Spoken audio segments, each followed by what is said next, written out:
When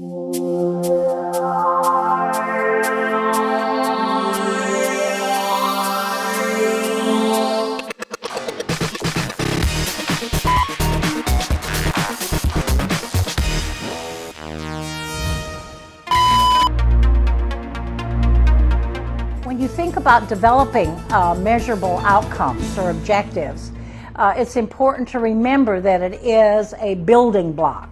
For example, writing skills would be another example. You might have 6 or 7 topics such as focus, supporting details, coherence, word choice, sentence fluency, conventions, and then you have the concepts that you're going to focus on related to those topics.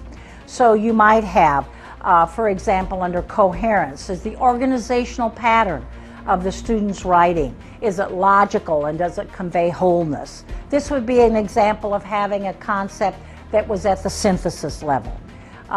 Word choice, do they use effective language and appropriate word choice for the audience? So it could certainly be at the evaluation level where they're having to make decisions, and on it goes. So there's different topics and concepts. But thinking about it in that way not only enables you to focus your instruction, but gives the students a clear view of what is expected of them.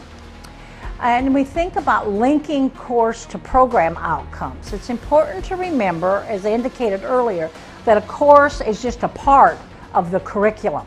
And understanding how your course and your course objectives support your program outcomes is both content and pedagogy. So you may have a writing class, but you actually have students do a team project. So even though the course focuses on writing, you have the ability to support the program outcomes. That relates to producing graduates or students who are getting ready to graduate who can work effectively in a team. Let me try to give another example. Since I've taught statistics for most of my teaching life, I'll try to give an example for that.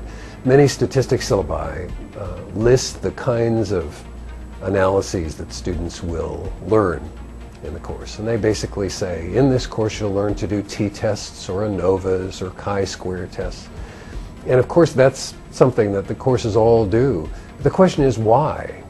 And at the end of the course, what will you be able to do with those tests? So a way to change those activity statements or those teaching goals into learning outcomes is to ask, as a result of taking a statistics course, by the end of it, what should students be able to do on the job or in the real world with that kind of knowledge?